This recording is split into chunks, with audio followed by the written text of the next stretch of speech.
surprised if it was a patient. That doesn't seem like something they'd be capable of doing. Is there another door? There is not. Alright, let's go into this door.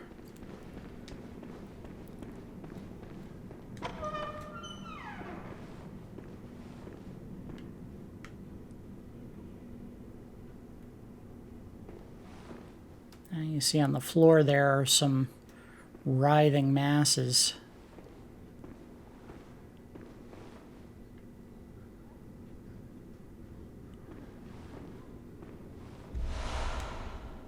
Blue elixir, back here.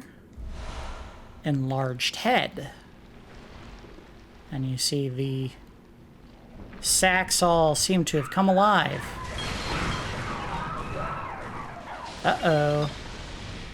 They also seem to stack frenzy. Oh, and do a ton of damage. I didn't notice that before. Oh no. Oh no, I'm trapped.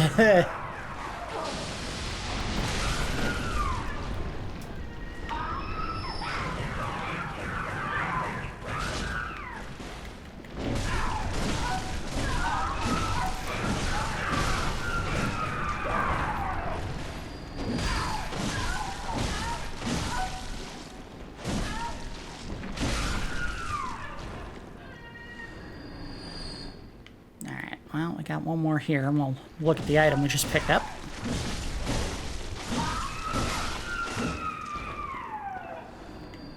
Alright.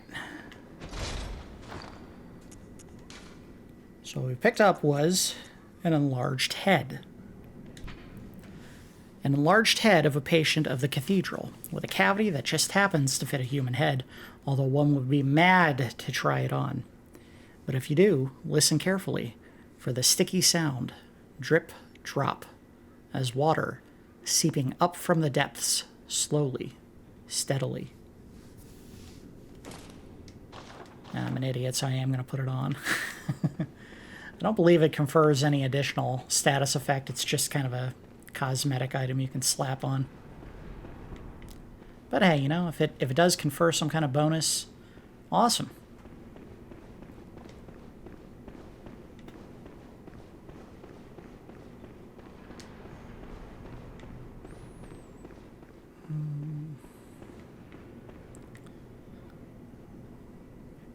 Guy down below, still down below. I think there was one more area we could go up to here.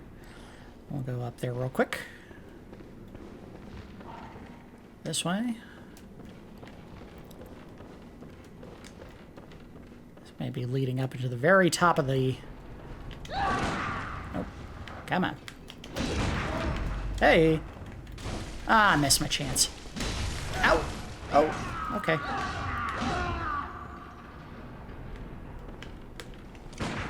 No, not like that. Wow, he has some serious lock on.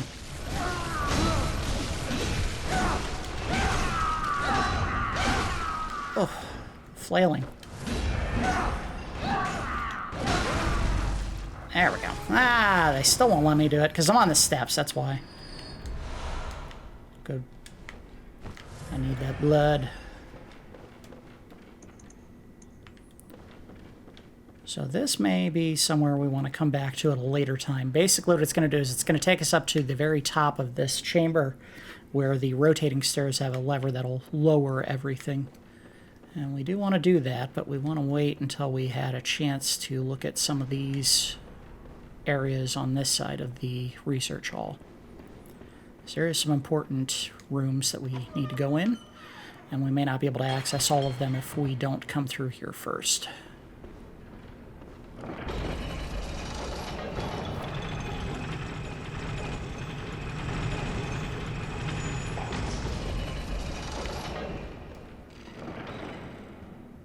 Oh!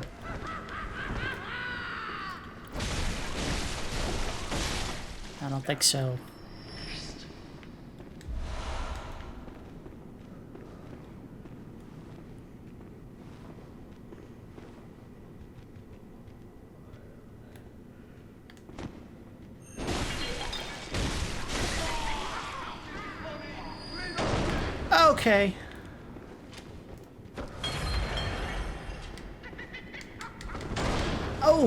Big hit. Damn.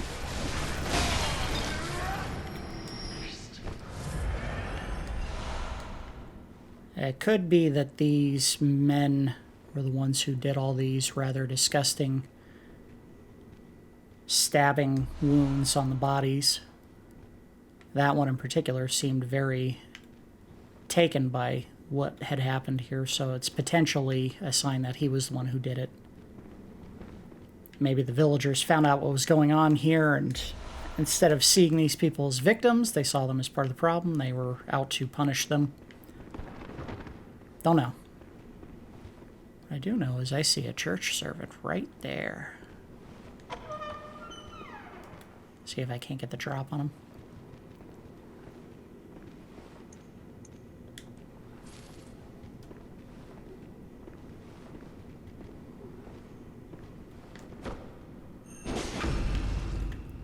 Right up Main Street. See you. Hi. He doesn't know what to do.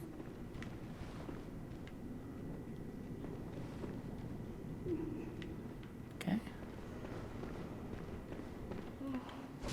Oh, sorry. Lady Mary, save me, please. I don't hear anything. Oh, save me, please.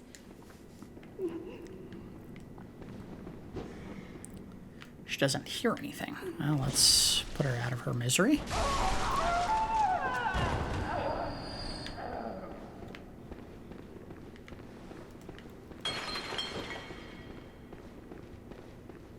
Again, this is most likely open like this so that you can travel between the two different layers. L-A-Y-E-R, not L-A-I-R.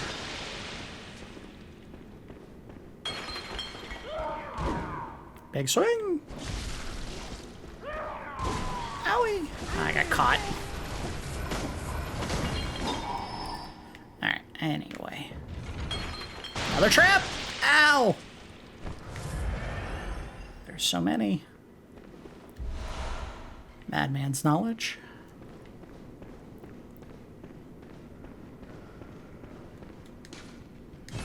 Lab floor 3.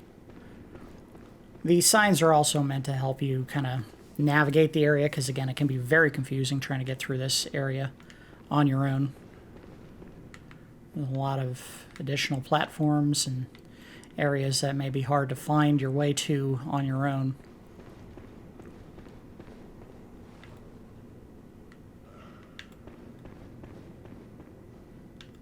Body has an item.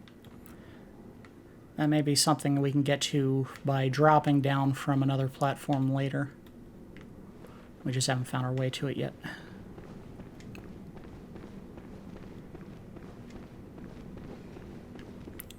Anyway.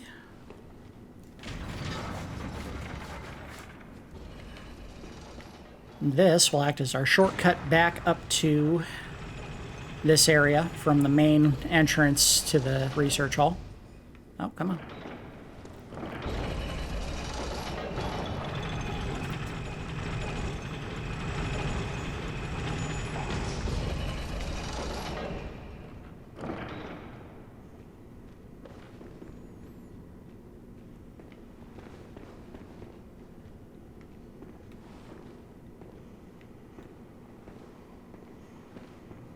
Is that you, Lady Maria? No. You're someone else. Please, could you do something for me? I need brain fluid. Murky, mushy brain fluid. Please, I need brain fluid. So she wants us to go find brain fluid. Well, let's see what we can do about that. And here's that door back to the main level of the research hall again.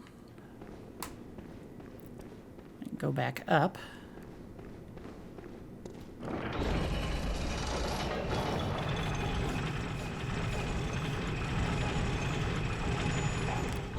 Texturing on this head is very strange. Almost looks like some kind of cloth.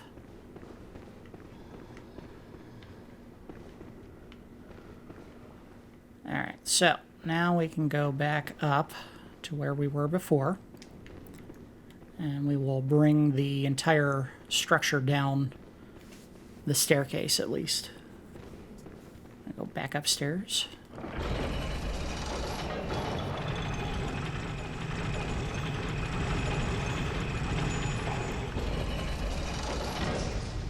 There we go.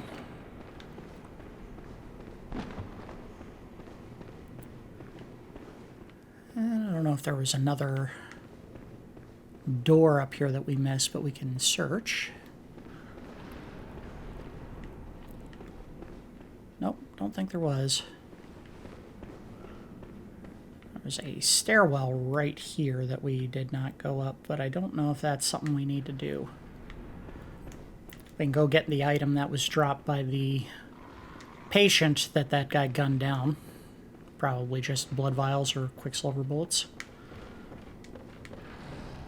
But we want to keep an eye out because we are looking for something called brain fluid right now. What she is probably talking about is spinal fluid, which is the substance that your brain and your spine both kind of float in.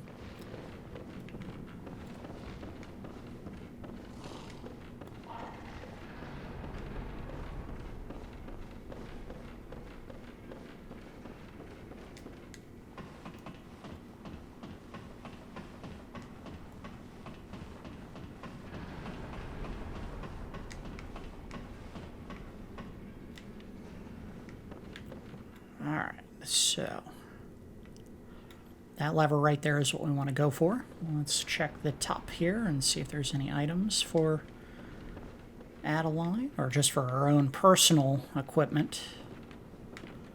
This area is not the most rife with gear, it turns out. Hey, a crow.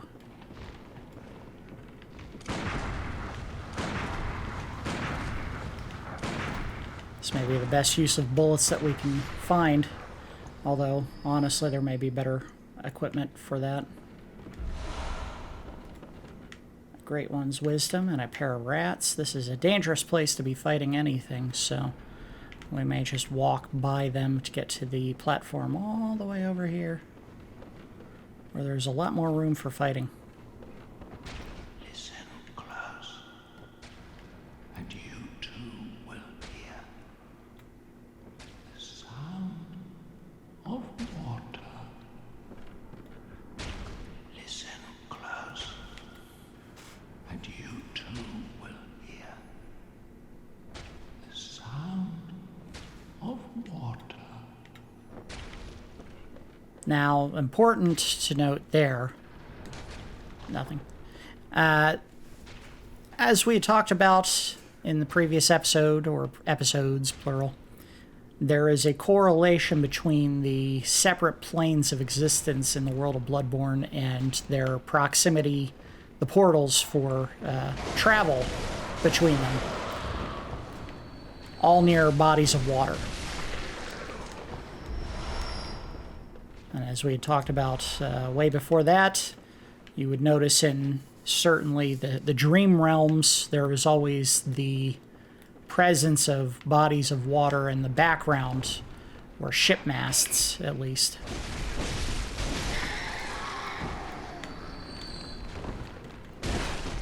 So water is very important in this game, even to the individuals like this who are sadly so far gone from whatever experiments they were undergoing that now he's just bashing his head against a wall to try to stop the sound of water.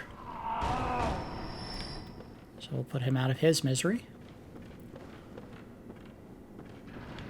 And I don't remember if there is a ladder here or not. I thought there was. What may happen is we may go up. We may not go down when we pull this lever. I can't remember. Only one way to find out.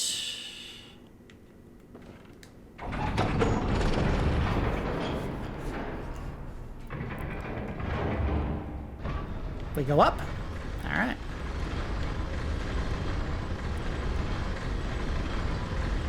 And that is important. We need to go to that.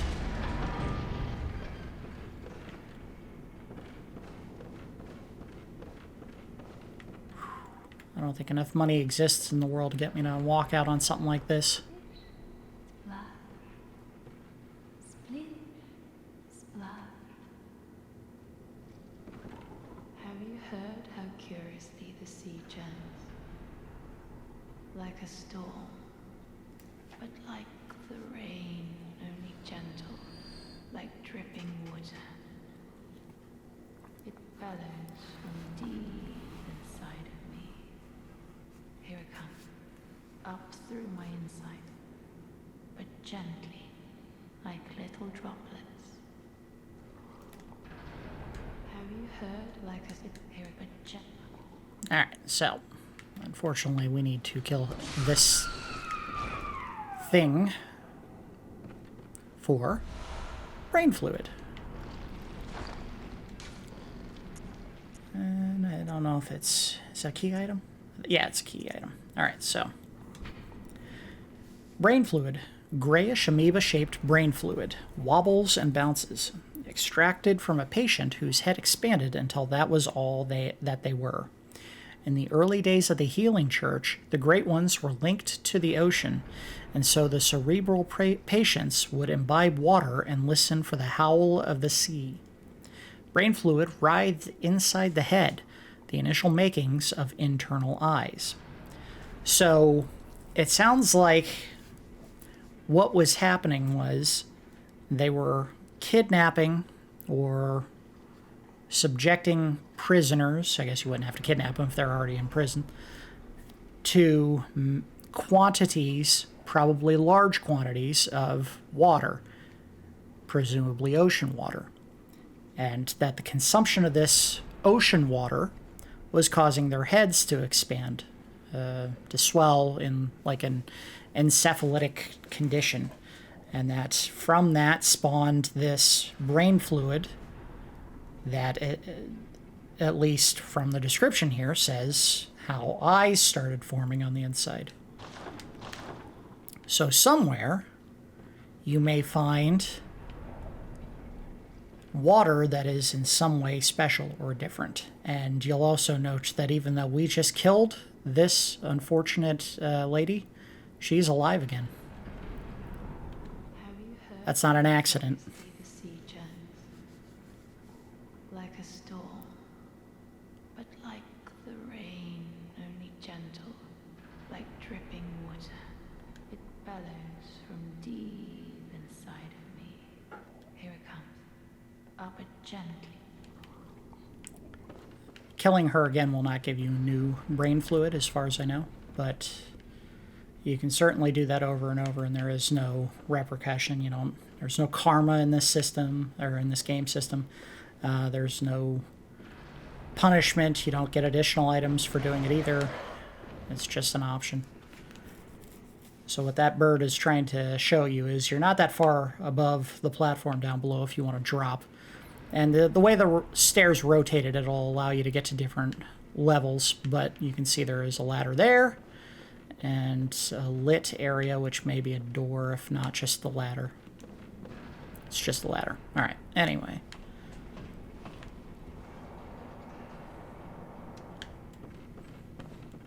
And in fact, you can see a ladder there, which led to the platform we initially took to get in here.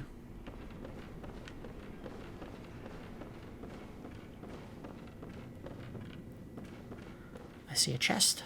I see a dead body. Let's go to the chest. I see crows.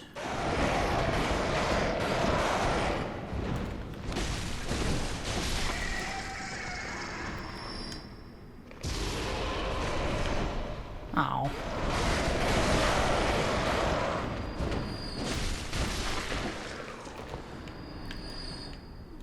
I think I mentioned it before, but the good thing about Bloodborne that is not the case with the Dark Souls and Demon Souls games is there are no mimics in this game, so you don't have to worry about a chest coming alive and trying to eat you in this game. So, blood gem. Fine strike would probably mean it's probably meant to augment your skill stat, but I don't know for certain.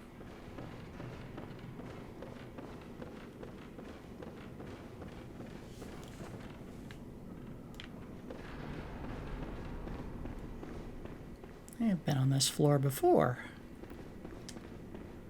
And there's the jerk with the minigun. And someone else behind him.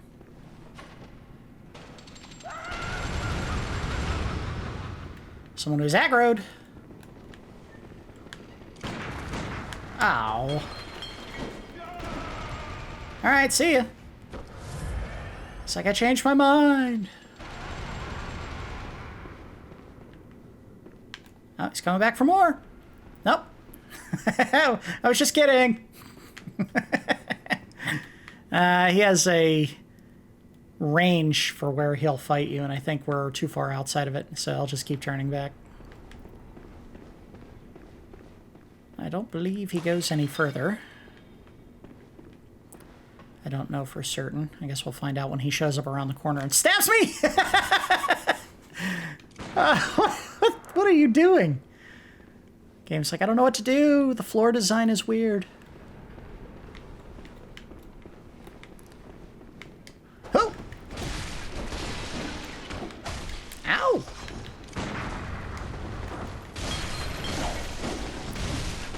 Should have stuck with the cane.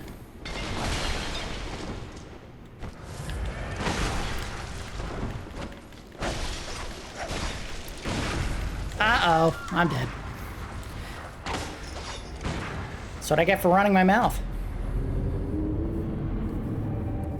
Now the good news is we need to go back down anyway, because we're going to turn that brain fluid into the patient downstairs who we have not heard the name of yet. I believe she tells you her name, or she gives you something that you would be able to determine what her name is. Oh! We've got someone here. It's the Harrowed Hunter. Oh, hello. Not a pretty sight, is it? No, it isn't. The true face of the blood-worshipping, beast-purging, healing church. But that's not all. You seek the secrets held by the nightmare, do you not? Then here's what you must do. Climb the astral clock tower and kill Maria. She hides the real secret. Go on. Kill Maria atop the astral clock tower. She hides the real secret. Okay. We've heard the patients all around the area talk about her. So clearly they are referring to the same person.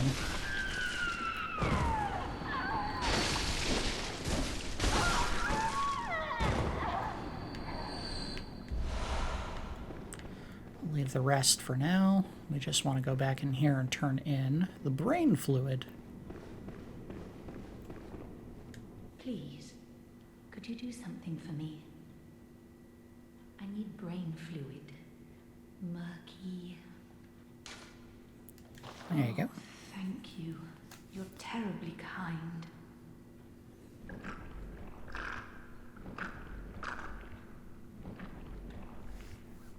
Oh, it's wonderful. Oh, I hear the sticky sound. Do you hear it too? Oh, I know. Will you have my blood as thanks? I'll have you know, I was once a blood saint too, so do come back if you ever run dry of saint's blood. I don't know if I want your blood, lady. What she means is we're carrying a blood vial. I don't know which one we have to get rid of. I think it's blood of Ariana. Well, let's see if I can just drop it. Can I? Yeah, discard it. How about now? Oh, Will you accept my... Accept blood. That makes me happy. But I cannot move. Look, on my right arm. I see it. Sorry to trouble you. But you don't mind, do you?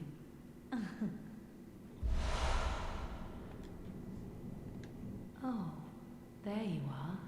Don't be greedy. As they say, fear the thirst for blood. Yes, I know. Or a blood saint too. Let's take a look at the item. Blood of Adeline, that is her name. Blood taken from Adeline, patient of the research hall. Restores HP, then continues to rejuvenate HP for some time. Adeline was originally one of the blood saints who received treatment by the church to cultivate worthy blood. Adeline's was one of the few cases that turned out favorably. Interesting. So what they're suggesting is she may have been one of the individuals that was treated directly with old blood. And this may have been in the early days of the Healing Church when they were giving specific people old blood and then having them do transfusions or donating blood to use to treat other individuals. So basically, although they call her a blood saint, she could more adequately be referred to almost as a blood sow. Not even sure how to put that. She was their pincushion. They used her for all the blood they needed. We got some new items down here.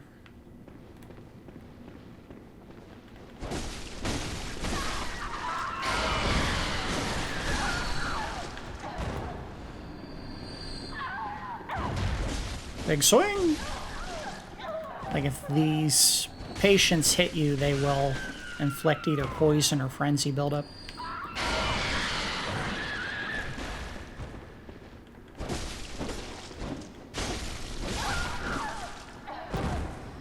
You can see the brain is now capable of some pretty awful things now. And again, no real explanation for why their arms and legs were banded. It could be that they were particularly violent individuals and they needed to be restrained in order to keep them from attacking the church members.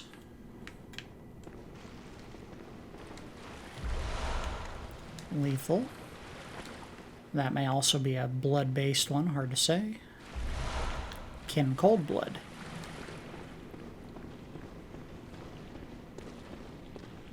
Yeah, I don't think we can open that right now. Not a big deal. You'll note that the staircase that we were using to get in and out of the area before is now moved up a level, so we can't use that. We now have to go back up through the elevator to get there. However, we do want to trigger one thing real quick. I believe Adeline continues to request brain fluid. She does so 3 times. So the only way to get her to start asking for it again is to actually leave the area and then come back.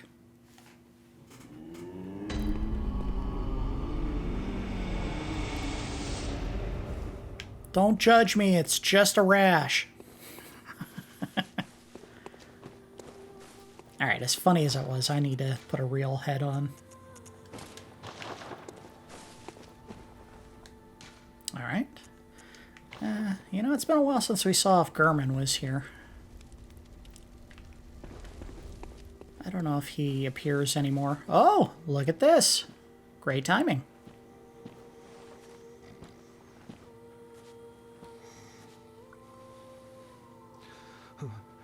Oh, Lawrence, Master Willem, somebody help me. Unshackle me, please. Anybody. I've had enough of this dream. The night blocks all sight.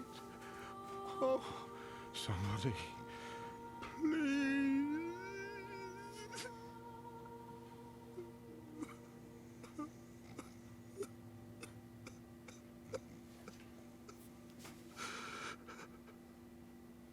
So I don't know if he was ever so explicit in the past about his problem with being here, but essentially, much like the Hunter's Nightmare, Gehrman is trapped within the Hunter's Dream.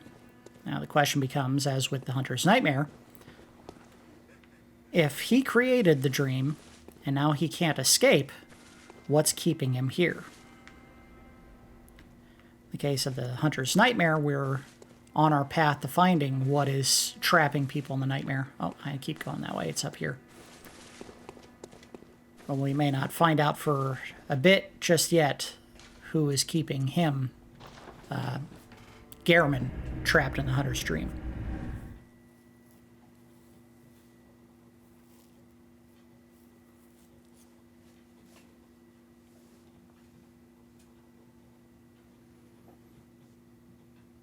And we will get answers. I'm back. She hides the real. Indeed. Alright, let's see if... Rawr. See if she asks for more yet. Oh, there you are. Don't be greedy. Nope. I should know. It may also be that you have to use the blood she gave you. I don't know that for certain.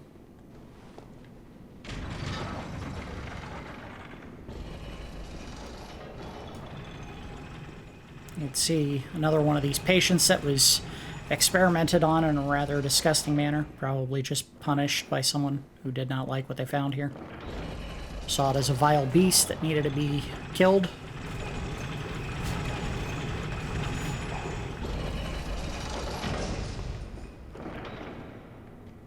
I got more of these jackasses.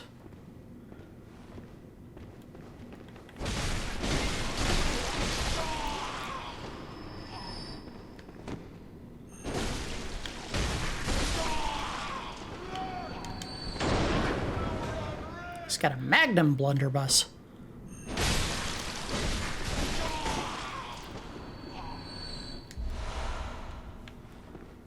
Then got some kick.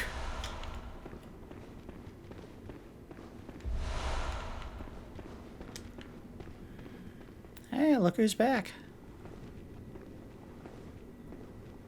I do the same thing we did last time.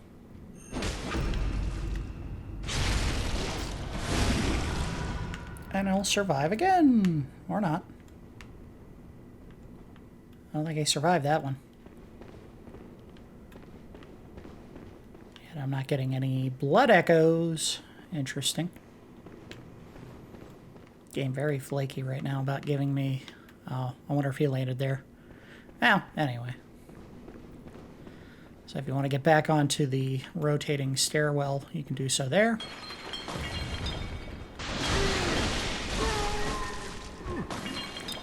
And now you can get to that lower platform down there.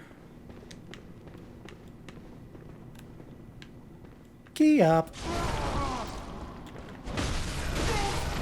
Sorry. I needed your sweet, sweet blood.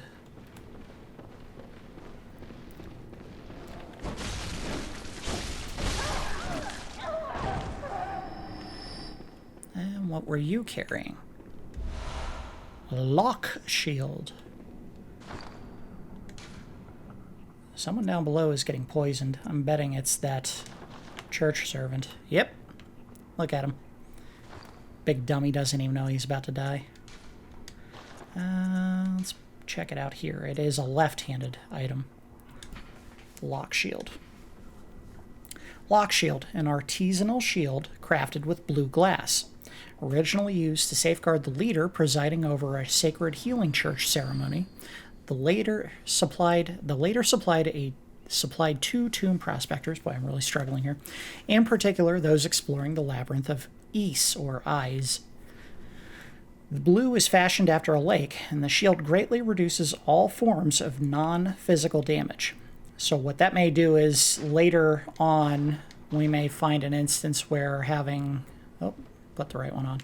Having a shield available to block from damage by magic that we can't avoid would benefit us. So that is the main purpose of the shield. Again, this is a game that does not employ the use of shields very often, if at all. So having a shield is more about blocking something non-physical, not physical.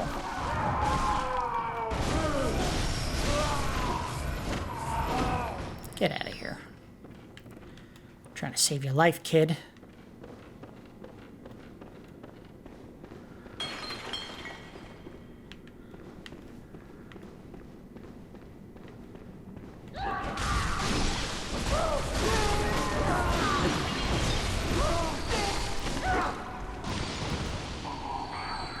Big swing.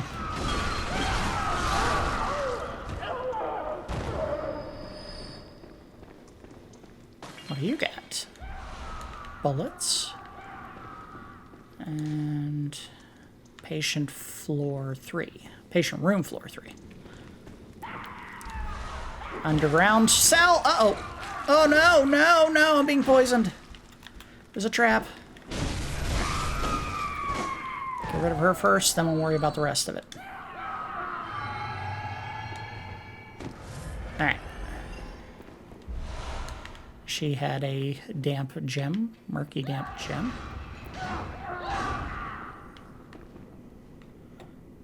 So you can see that leads up to the other room that we were in from that area where all the patients were asking to be murdered or killed. I guess they weren't asking to be murdered, they'd be asking to be assisted in suicide. Whatever. Let's look at that key. It was the underground cell key. Key to the cell below the Grand Cathedral. Hunters are held within the underground cell so that things better left unseen and knowledge better left unknown will decay quietly in the fallow darkness. So those jail cells that we saw down below were holding hunters that had learned about something they weren't meant to know, and the Healing Church decided the best way to prevent that information from getting out is to lock them away and basically throw away the key because it was on a body of another church hunter in the research hall. I guess I wouldn't technically be throwing the key away, but obviously they were never meant to get out. Another passage. And you can see there is a stairwell here that leads to a giant set of doors. That is ostensibly where we need to go for the end of this episode. And a channel, which I think if we jump into it would kill us. So we won't do that. Unless we have to. If I'm really struggling to figure out where I need to go next, I might do that.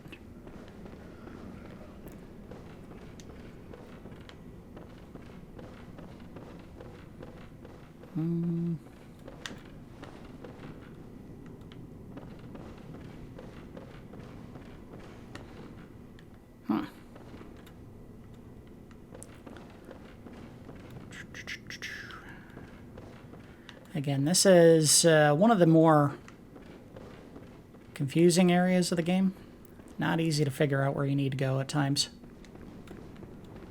There's going to be a ledge that I can jump down from at some point. I thought there was a lever here that I could pull, but I guess not.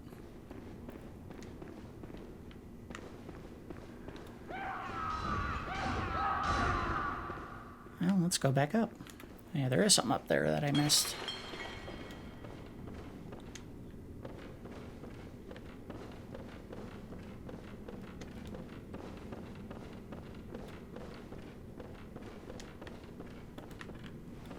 Maybe a ledge I can jump to?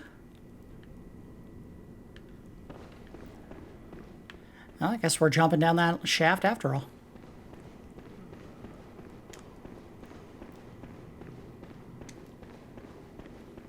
Alright, well, this may be a terrible idea. Only one way to find out. Yep, that was just a terrible idea. Ah, well. Again, I'm not worried about losing blood echoes. There is an easy way to get more of them.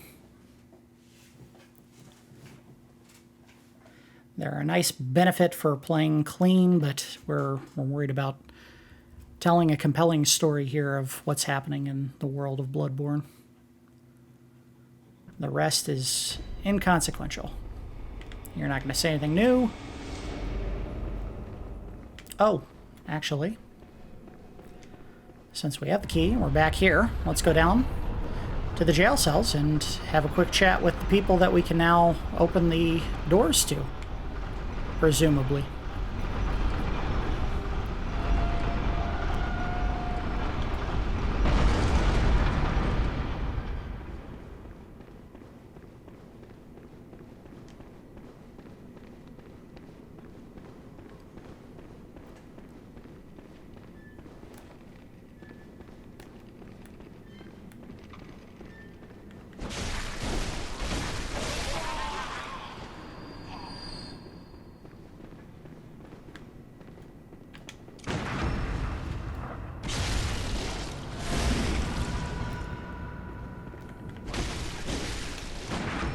Come on. You made that too easy.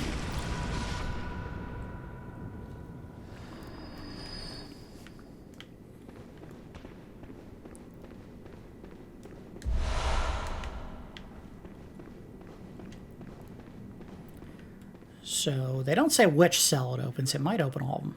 It is right. Colored by blood, but always clear of mind. Ground unto the church. Beasts are a curse, and the curse is a shackle.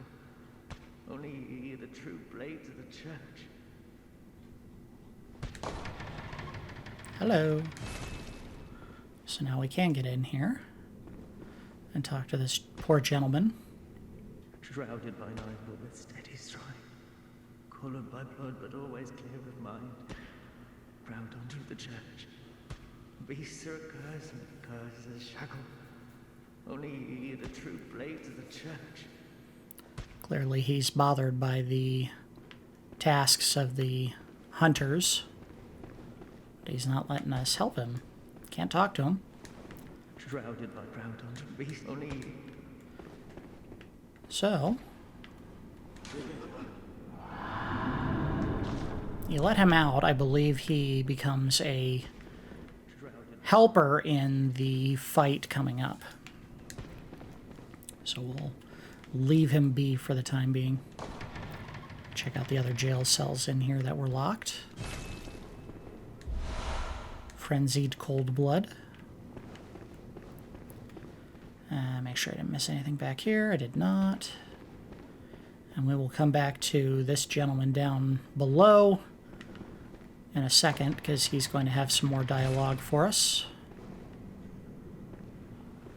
Oh! I got trapped! Ah, you dirty jerk.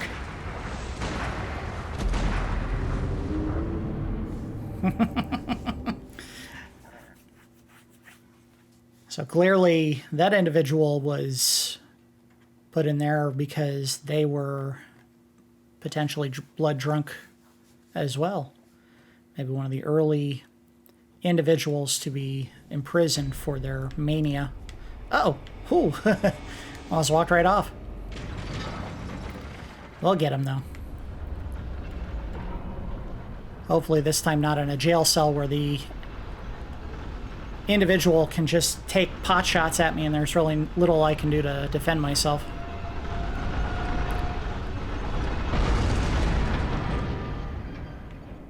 Come on.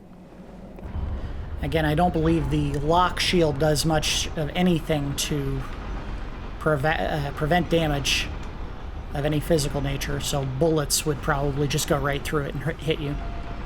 But there's only one way to find out, and that's to try to stop a bullet.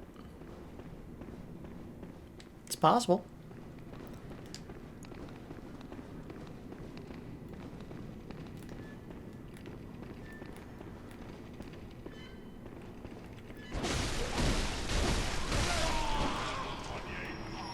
Gotta be careful because the hunter was right back there.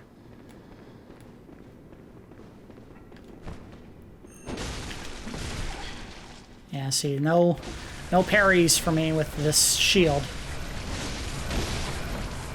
Give me my blood back. Jerk. What little blood there was to be had. So he didn't come out. May have to goad him.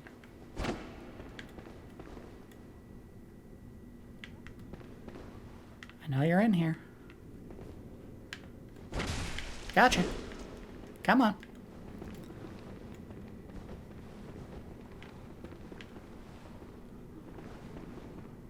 Look, if you want me to do this the cheap way, I'll do it the cheap way. I have no qualms about that.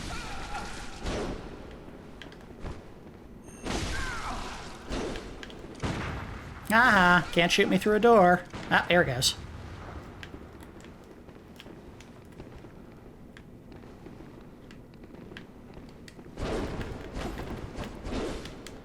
So the shield did block a little bit of damage, but not a ton. Oh, look at that. It's a cool weapon.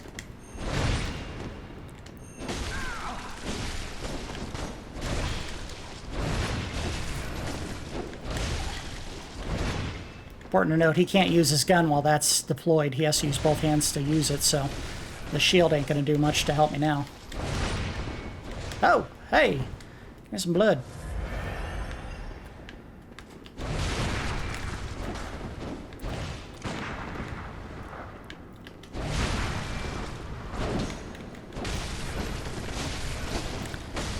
Yeah, dodge this.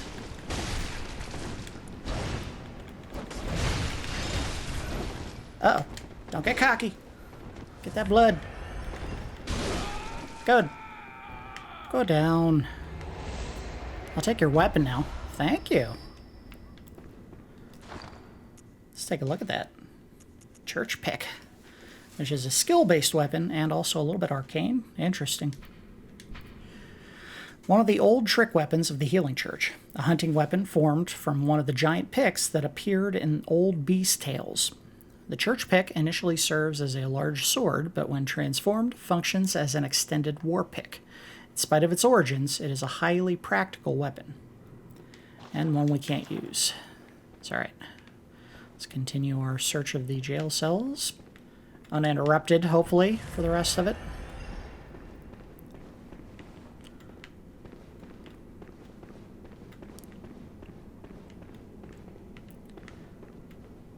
Poor simple Gratia.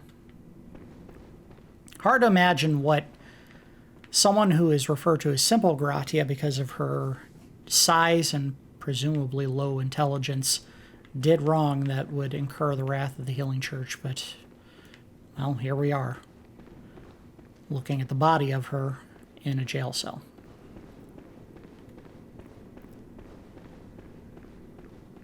Interesting. Last time I was down here, this door was... Oh, no, there it is. Okay, so... Bear in mind, some places are better left untouched, and some secrets are better left alone. Only fools to brazenly roam.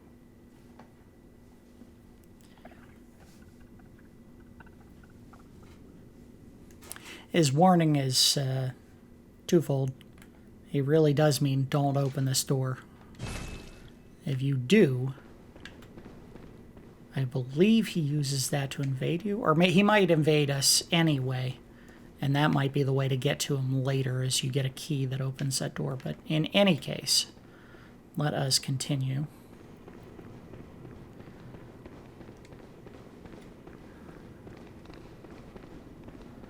So we've got a boss to fight before the end.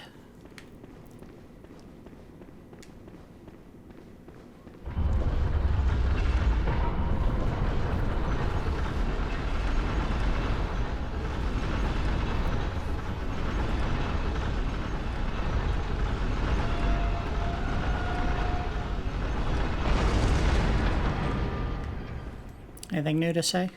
Probably not. Yeah. Alright, I didn't think so. I had to check. You never know. You missed. Hello? Oh, here we go. Now she's got something new to say. Is anyone there? Sometimes there are triggers you have to I need trip. help. I'm trying, but I'm afraid the sound is fading. So she needs more brain fluid, basically. Hello? Is that who I think it is? Sure is. Please, I need brain fluid.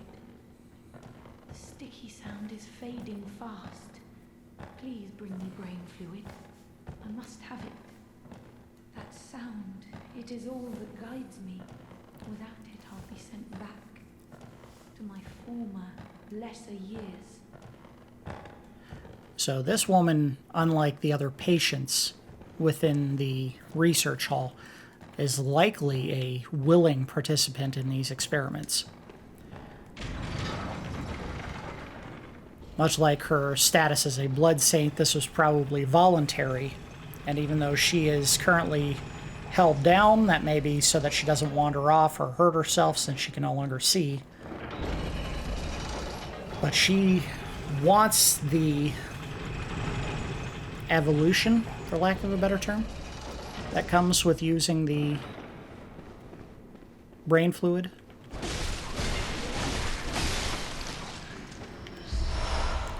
I don't need to go back there, so we will not.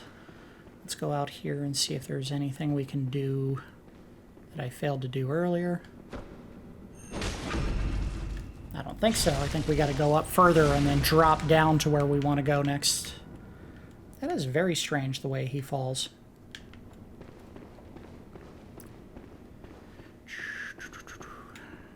Yeah, we may not have gone up there before.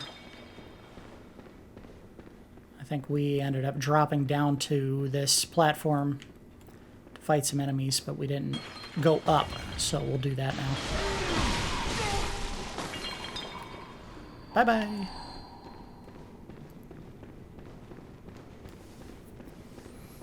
Unfortunately, there is a set of clothing in here, and I don't know how to get it. It might involve killing that hunter that was tormenting us earlier.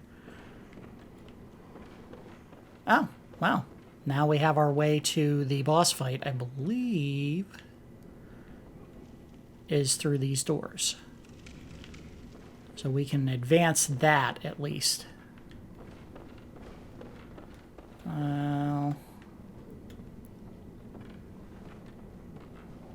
What I may do is I may go after the clothing at a later time if I need it. But let's go ahead and go through these doors, and if this is the boss fight, so be it. I thought there was a summon here. Maybe it's for the... Yeah, let's just go through the doors. Yep, this is the boss fight. So this is presumably the first attempts by the Healing Church to create the celestial creatures that we had seen in the waking world. And obviously these don't have the same mushroom-like cap on top of their head, or presumably what their head became.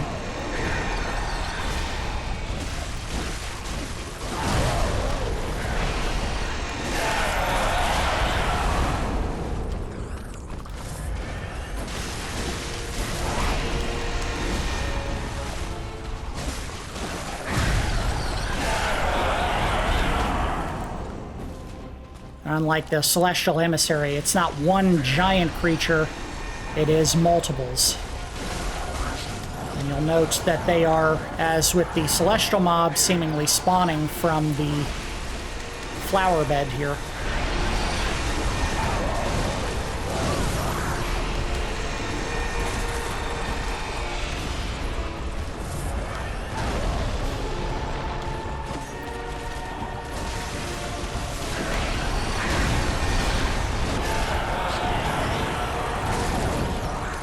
A lot of them now. Uh-oh. One of them summoning something.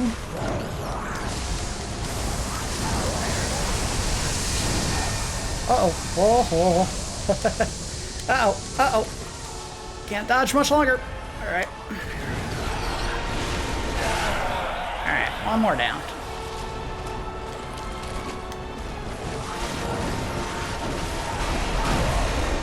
Woo.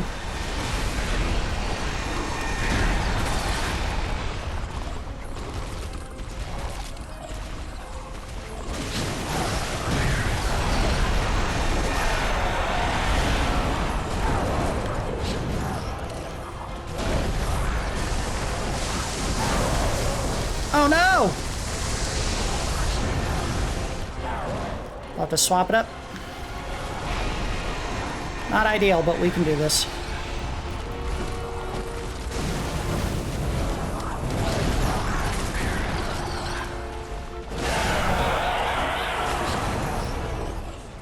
may want to do is see if I can't get some separation and swap to my Tonitrus. Uh-oh, that's not good. Tonitrus. Oh! Oh boy. Not good. Not good. Not good.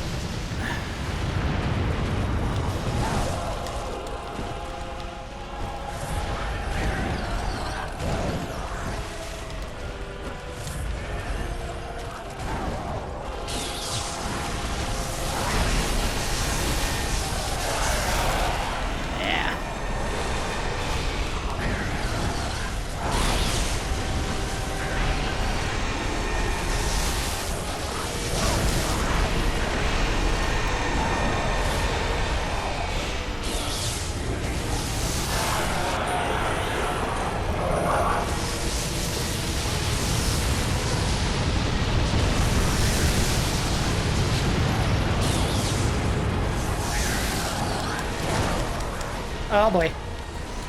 I need health.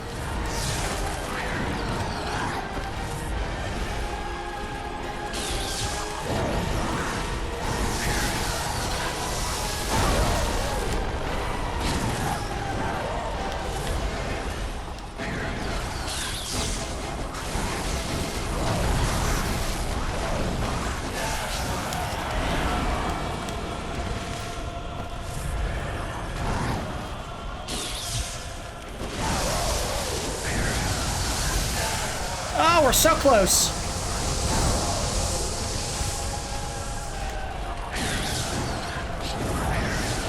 Done. All right. Whew.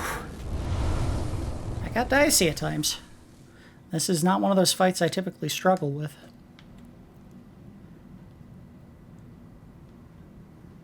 So you can see, much like the garden bed that we found in the orphanage of the Upper Cathedral Ward, these creatures, presumably early attempts at creating celestials, is full of bloomed flowers. The ones that we saw down below were, in the waking world, still buds. They had not actually bloomed at any point when we walked through there, but this is what those flowers would presumably be once they had bloomed. And you can see they were surrounding a very big central growth. Not so much a flower at this point, so much as wood. And again, much like the Celestials, they seem to be arising from within the grounds of this flower bed. And you can see, oh, bodies within the flower bed. So it's possible they were using human remains to fertilize these plants. Or it could just be this is where the failures were placed once they finished their experiments.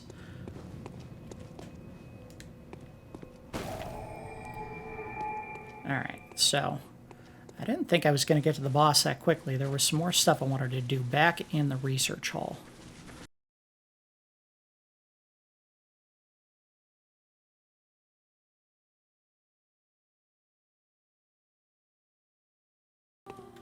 Take a quick look at her face.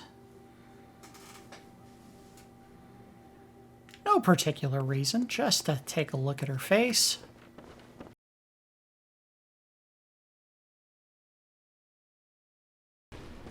Someone, I'm afraid. Please. Okay, well, let me help you with your eyes. Oh, sorry, that wasn't the help I meant to give you.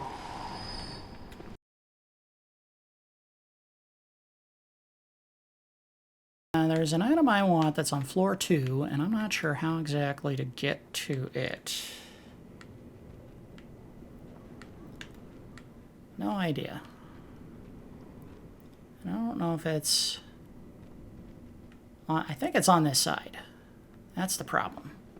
Now, the only way to find out for certain if this is the way to do it is to just try it. That's not the way to do it!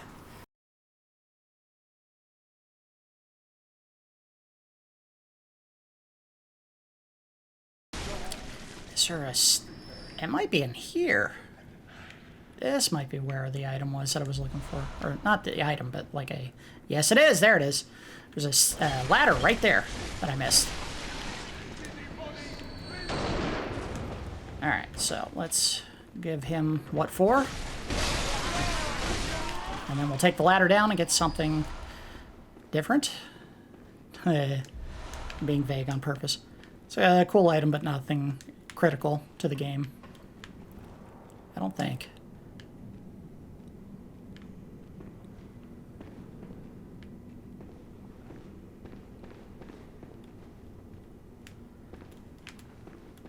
Alright, guy. Walking around on all fours like a dog. Hey, look at that. Got some ups. Both of them. Now, lock on this one. One at a time, not two.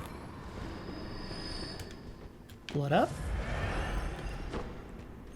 Ah, big miss. And miss that time. Alright, jerk. Give me your blood. That's what we were after. So, let's put on some new duds. We found the decorative church, or hunter garb, old hunter garb. Old hunter garb decorated with brass trinkets. At the time, some hunters believed that certain metals would ward off beast blood. On a night of the hunt, it is no wonder that people would resort to superstition. So that kind of goes back to the item that we had found in episode 14. We had to go back and find a pair of old hunter gloves right here. We're going to throw those on as well. And the decorative trousers, which probably say the same thing. Yep, same thing. So now we look kind of like this. No fancy cape. It's all right. Let's put on the top hat that we got, the old hunter top hat. There we go. Look at that. Nice little outfit there.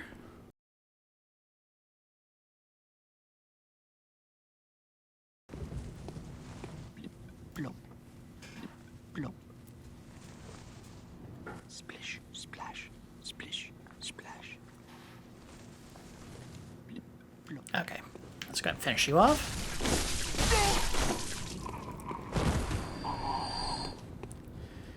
And you'll note that he was very studious in taking care of this flower.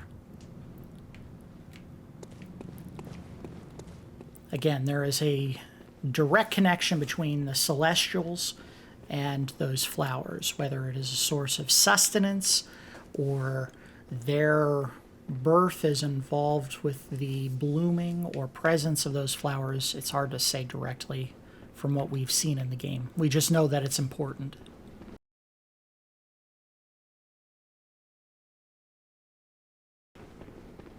Ah, there she is. Ah, so the hunter was guarding it. All right, well, now we know where the second one is. And I don't think the guy with the minigun is going to be harassing us, but there he is, so yes he is. And of course I got trapped yet again.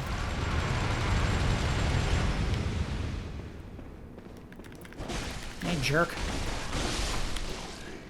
Alright, well, let's see if we can get the drop on this hunter. The answer is going to be almost certainly no. Yep, called it. Big swing. Big swing. What did you just throw at me?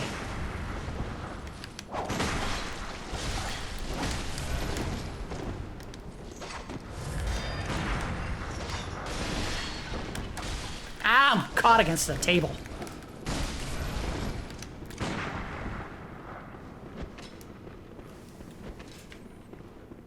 Come on. Big swing.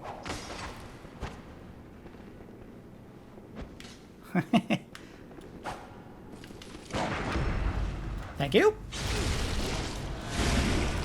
Didn't do much, but that's all right.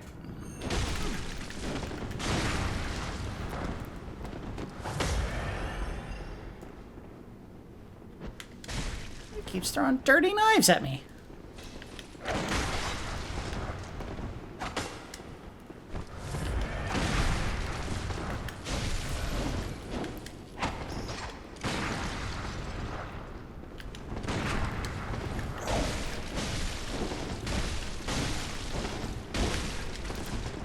Good hits.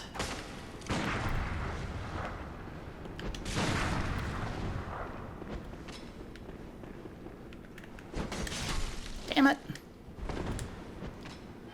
Haha, I cured all the poison you're stacking. Alright, you're done. I've had enough. Bye-bye. Give me something worth my effort. Of course you didn't. Alright, let's go after our quarry. Plop. Blip. Plop. Blip. Plop. Blip. Plop. Blip. Plop. Blip. Plop. Blip. Plop. Blip. Plop. Lady Maria, I'm a robin. Will I ever grow up and become an egg? What say you? Lady Maria.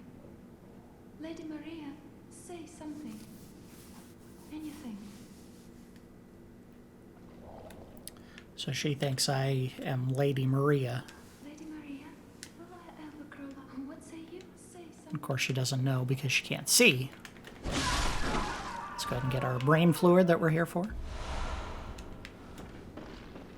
Don't worry, she'll puff back up and be right as rain.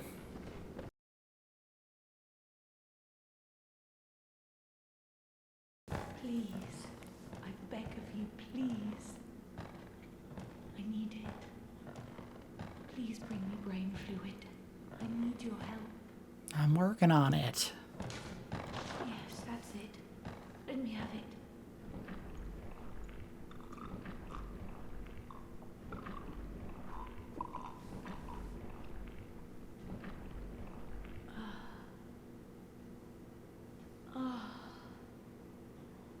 I can hear it.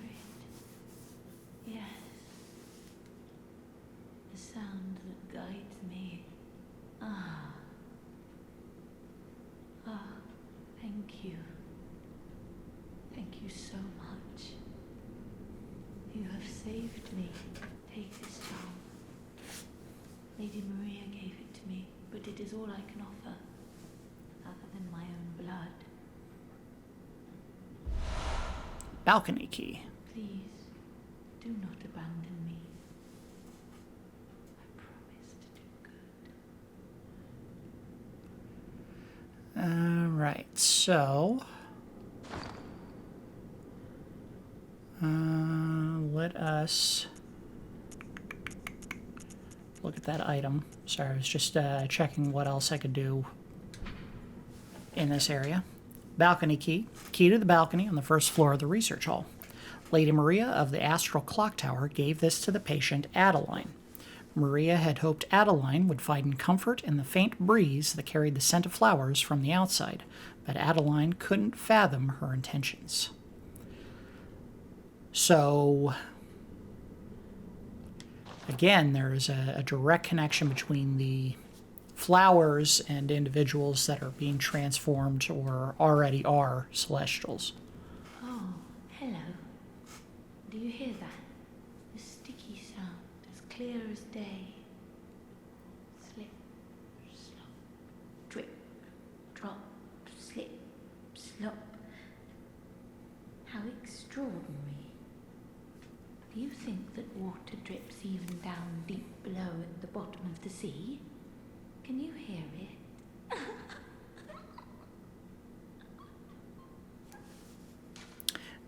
Except blood.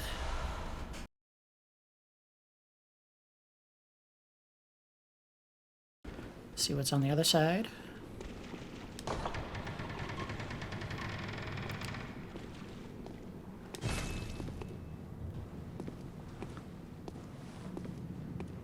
See that down below is the garden. Very similar to the one that we fought the Celestial Emissary in. Whee! And this is something that you're meant to do, is drop down into the area. You may have to find an elevator to get back into the main area. This is expository, not so much important to the advancement of the game.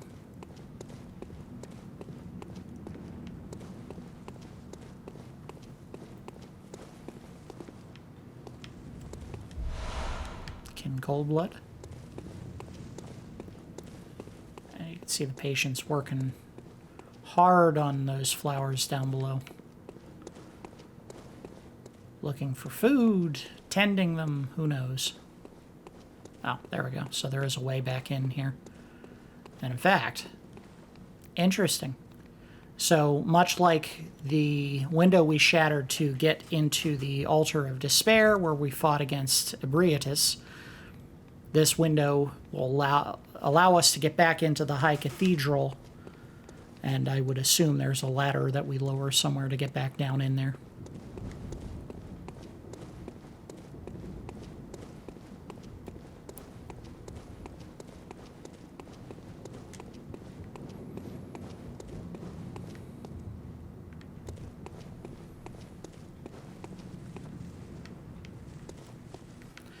As far as I know, there's no items of importance down here that we can pick up. If we go down there and we fight them,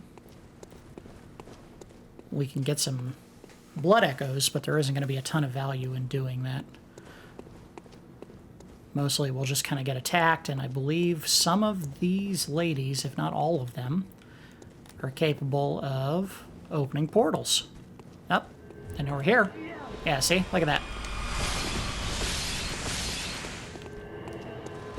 So there is a danger in trying to attack all of these ladies. They will fight back and do so in a way that we have not encountered from any of the patients down below. And they are aggressive in protecting that flower bed. So we make any attacks, we're going to be countered. Oh! Big hits.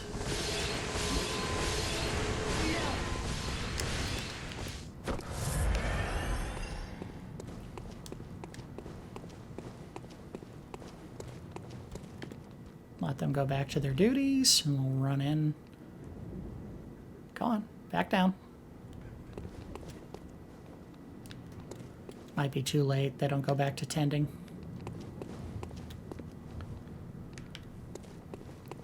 We don't have to fight all of them. We just want to find this item back here. Ah, so close. I was touching it. I have my hands on it.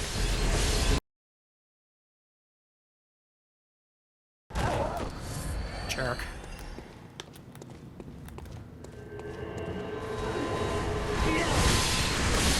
Oh no! I got rocked again. Oh, this is embarrassing. This is one of those you gotta pick them off at a distance and then run away.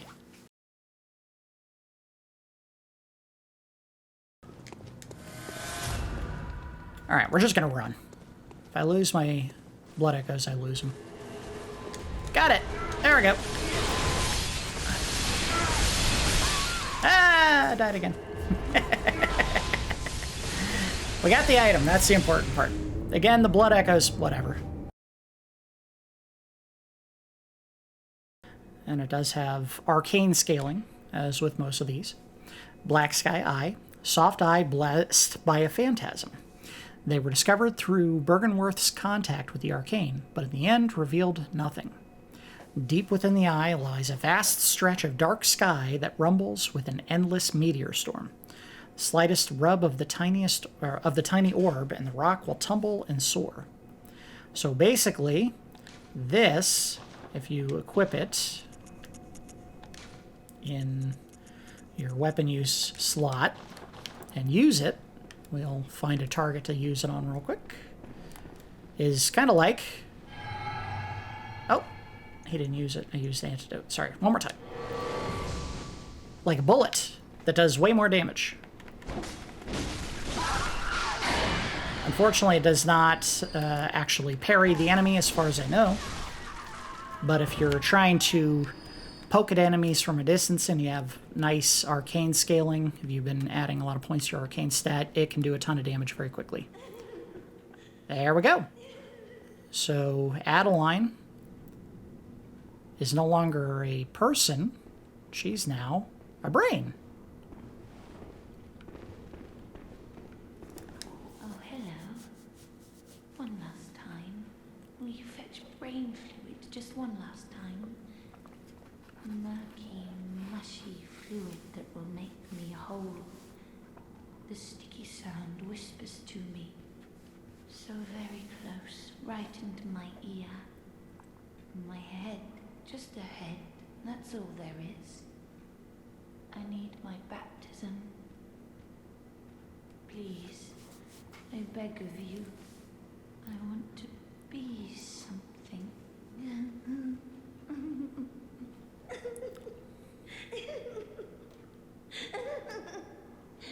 You can see the blood trail for where the head crawled to.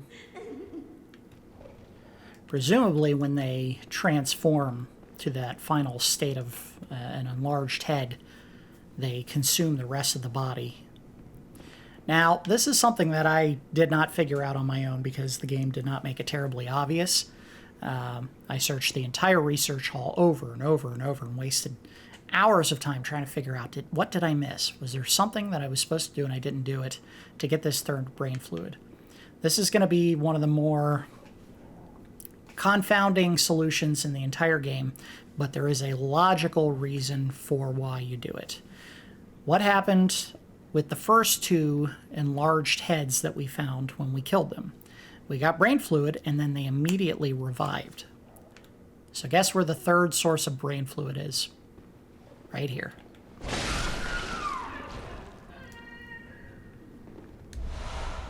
There you go. Let her revive. Hey, Adeline, guess what? I found your brain fluid. Please, give me brain fluid. The sticky sound whispers I need my baptism. Sure, I found some. Or perhaps I'm already brimming over.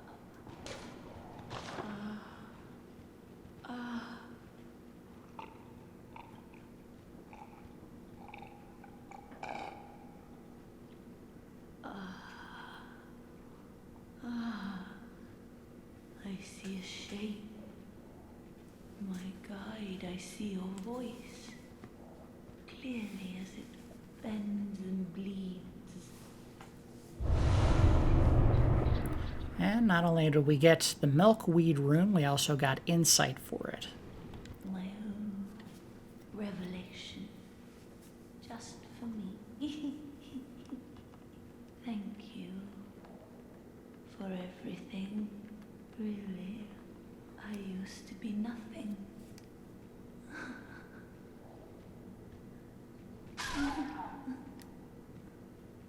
And now she passes away. Too much brain fluid.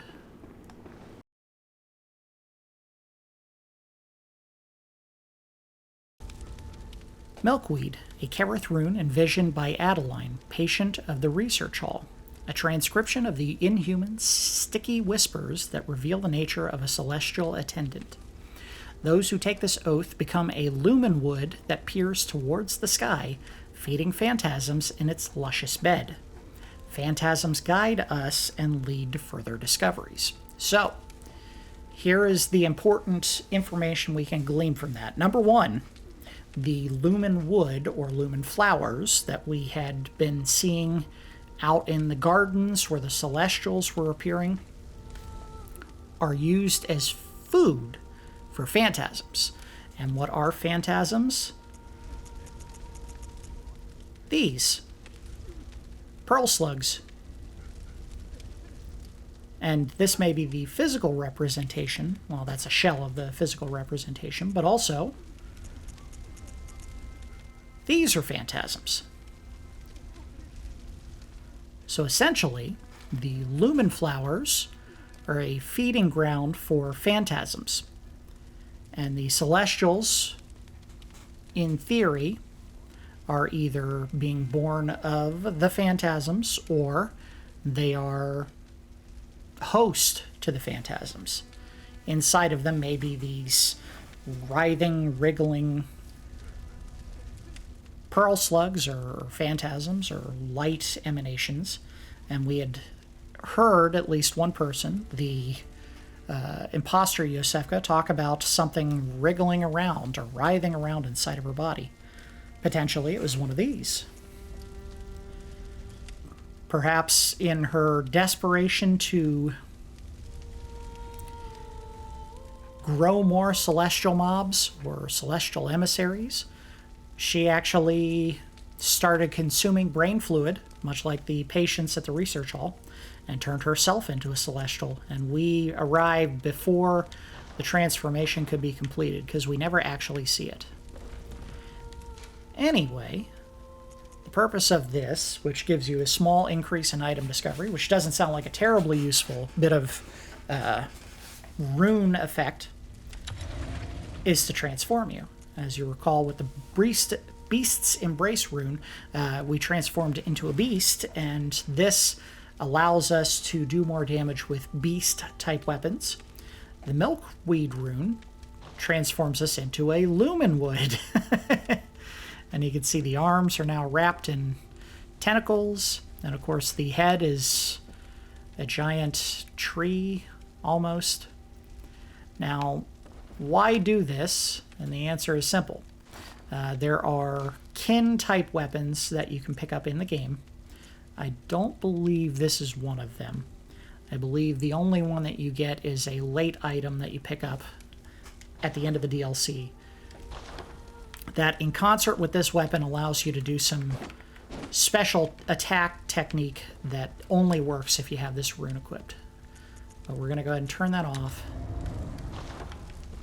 because we have one more thing we want to try today before we leave the episode. We got one boss we want to take on.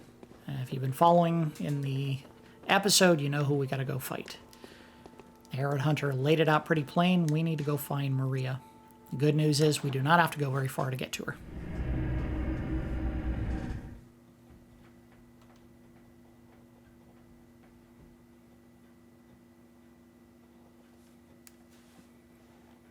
I believe we've gotten everything of value in this area.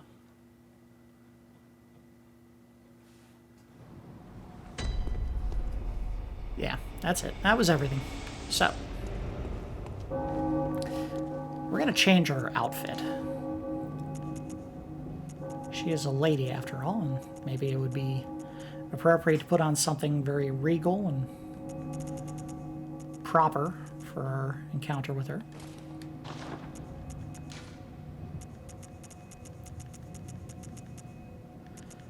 Because this game, much like any other game in Dark Souls or From Software's lineage, is all about fashion. And in this game's case, there's not a lot of reason to fuss over the optimization of equipment that you find. There we go, looking very proper for our encounter with a lady.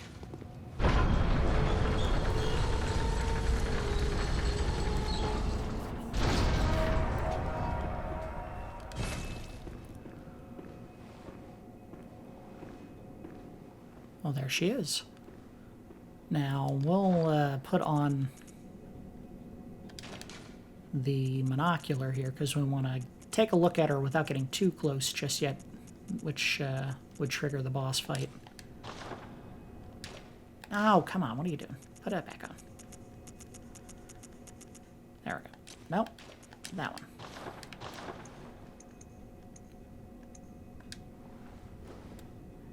Not quite. You can see that she is passed out. Just one other bit of detail. Hopefully we'll be able to see without getting too close to her. Yep, we can see it now. If you look right below her hand, you see blood dripping.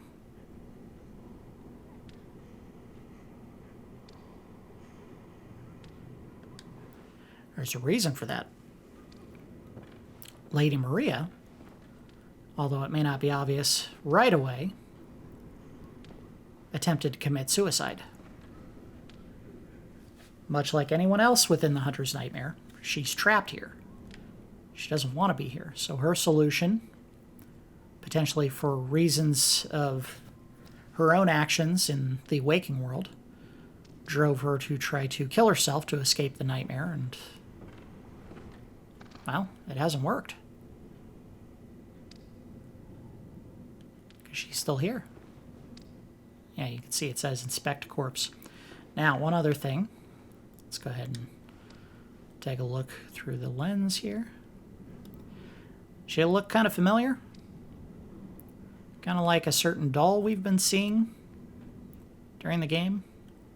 Every time we go to the Hunter stream. Silver hair, pale, presumably very tall and lanky.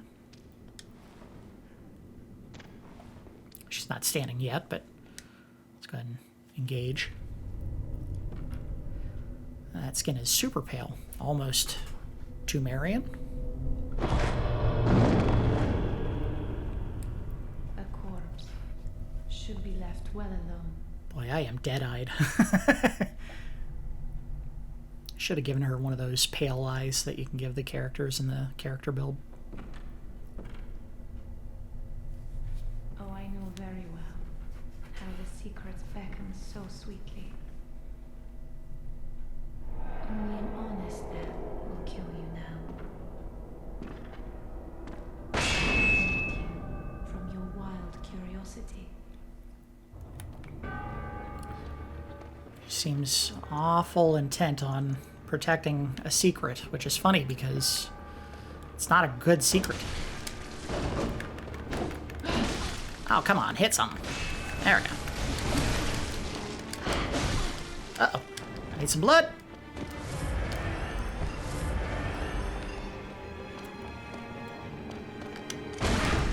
Oh, get in there. Oh, I missed the chance. Ouch. Oh boy, I'm taking some hits.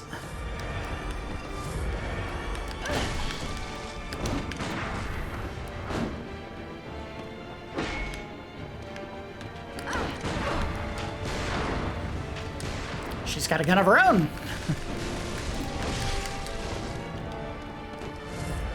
If you couldn't tell by the attire, she was herself a hunter. There we go. Big hit. Ah, she dodged. Oh, I dodged out of it. Ah, I was dumb. I got some big hits on her, though. Ouch.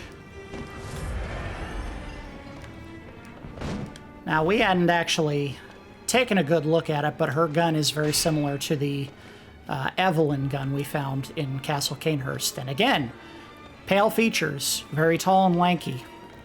She is of almost certainly Tumerian or possibly Canehurst descent. And now she's going to start buffing her weapons, which is going to make this extra dangerous. And the weapons just got way longer, too. Ouch! Big hit.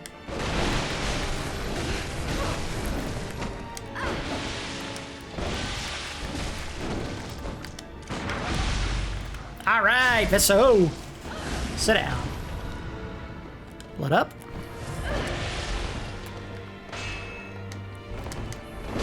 Ow! Get in some hits so I can get blood back.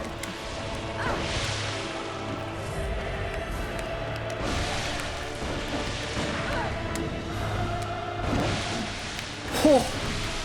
Ah, I thought I got away with that one. I need some blood.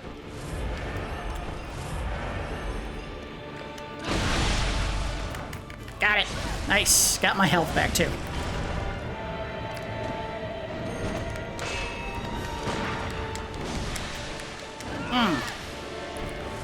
It's a brutal hit.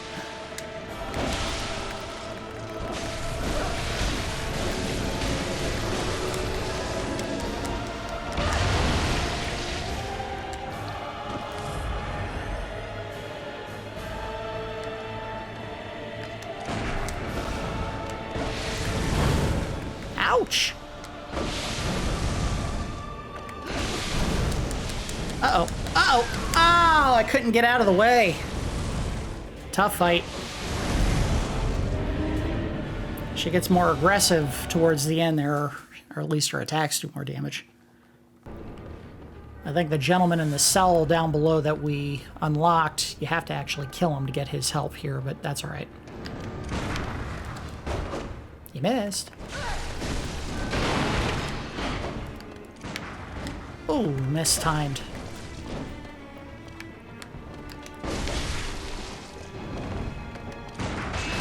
Ah, come on.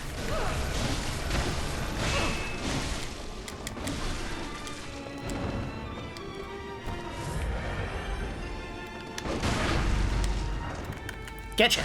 Yeah. Big hit.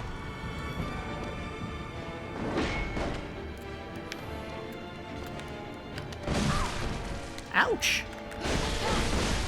Uh-oh. Some blood back. Good dodge. That was a weird dodge. That shouldn't have worked. Uh-oh.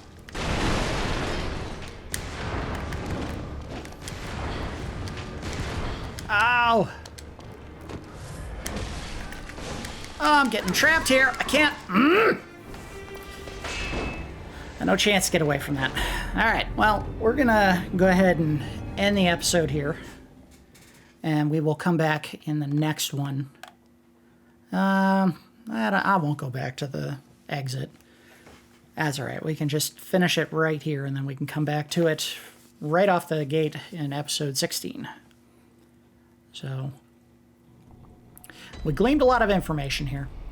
Number one, the research hall was being used primarily to use prisoners of the Healing Church, presumably people who knew too much about what they were doing, as the patients for their experiments. Well, most likely what was happening was they were being force-fed quantities of water that had been infected or treated or diluted with something, maybe the old blood. And that water was causing their heads to expand in a very encephalitic manner until it actually consumed the rest of their body, and they were just enlarged heads. That was the early attempts that they made to try to create something that could communicate with Great Ones. And these living failures were obviously more advanced versions of those experiments that had gotten to the point where they were capable of opening portals to the cosmos, but not quite communication. And at the head of it all, caretaking them at the very least, was Lady Maria, who we are trying to fight now. So that's going to do it for this episode of Bloodborne, my long play. I do appreciate all of you watching, and I will see you next time.